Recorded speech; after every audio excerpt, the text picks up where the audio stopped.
Kakalampagin natin ang gobyerno ni Bongbong Marcos na tanggalin ang VAT at excise tax sa presyo ng langis. Meron bang masama na ipanawagan natin na ibaba ang presyo ng mga pagkain?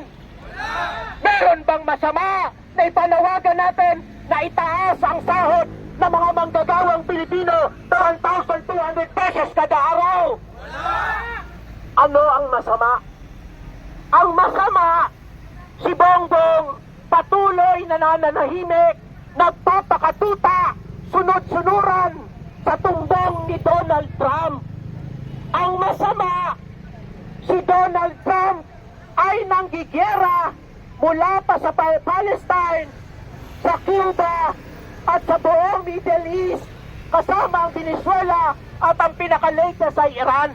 Ang yan ho ang masama dahil ang dahilan dyan, gusto nilang kamkamin ang lahat ng langis at natural gas na ngayon ay hawak